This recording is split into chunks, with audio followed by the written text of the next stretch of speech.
ಜಾರ್ಖಂಡ್ನಲ್ಲಿ popular front India ನಿಷೇಧಿಸಿರುವ ಕ್ರಮವನ್ನು ವಿರೋಧಿಸಿ ಮಂಗಳೂರಿನ ಜಿಲ್ಲಾಧಿಕಾರಿ ಕಚೇರಿ ಮುಂಭಾಗದಲ್ಲಿ ಪಿಎಫ್ಐ ನೇತೃತ್ವದಲ್ಲಿ ಪ್ರತಿಭಟನೆ ನಡೆಯಿತು. ಪಿಎಫ್ಐ ರಾಜ್ಯ ಕಾರ್ಯದರ್ಶಿ ಯಾಸೀರ್ ಹಸನ್ ಮಾತನಾಡಿ, ಕಾನೂನು ಉಪಯೋಗಿಸಿ ಸಂಘಟನೆಯನ್ನ ಹತ್ತಿಕ್ಕುವುದು ಸರಿಯಲ್ಲ. ಪ್ರಧಾನಿ ಮೋದಿಯವರು ದೇಶವನ್ನ ಹಿಂದೂ ರಾಷ್ಟ್ರವಾಗಿ ಮಾಡುವ ಉದ್ದೇಶದಿಂದ ನಿಷೇಧಕ್ಕೆ ಮುಂದಾಗಿದ್ದಾರೆ. ಸಂಘಟನೆ ಮೇಲೆ ಹೇರಿರುವ ನಿಷೇಧವನ್ನ ತಕ್ಷಣವೇ ಹಿಂಪಡೆದುಕೊಳ್ಳಬೇಕೆಂದು ಆಗ್ರಹಿಸಿದರು.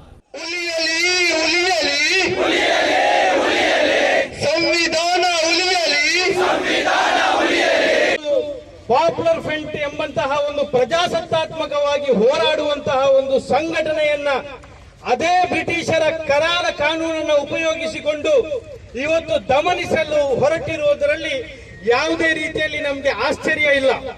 ಯಾಕಂತ ಹೇಳಿದ್ರೆ ಇವರು ಕೂಡ ಈ ದೇಶವನ್ನ ಯಾವ ರೀತಿ ಬ್ರಿಟಿಷರು ತಮ್ಮ ಕಪಿಮುಷ್ಟಿಯಲ್ಲಿ ಈ ದೇಶವನ್ನ ಒಂದು ನಿರಂಕುಶ ರಾಷ್ಟ್ರವನ್ನಾಗಿ, ಗುಲಾಮ ರಾಷ್ಟ್ರವನ್ನಾಗಿ ಪರಿವರ್ತಿಸಿದರು. ಅದೇ ರೀತಿ ಇವತ್ತು ಈ ಹಿಂದುತ್ವವಾದಿಗಳು ಈ ಪ್ರಜಾಪ್ರಭುತ್ವ ರಾಷ್ಟ್ರವನ್ನ ಬುಡಮೇಲುಗೊಳಿಸಿ ಇದನ್ನ ಹಿಂದೂ ರಾಷ್ಟ್ರವನ್ನಾಗಿ ಮಾಡಲು ಹೊರಟಿರುವಂತಹ ಸಂದರ್ಭದಲ್ಲಿ ಮನುವಾದ ಚಿರಾಯುವಾಗಲಿ, ದೇಶದ ಸಬಲೀಕರಣಕ್ಕೆ ಪಣತೊಟ್ಟ ಪಾಪ್ಯುಲರ್ ಫ್ರಂಟ್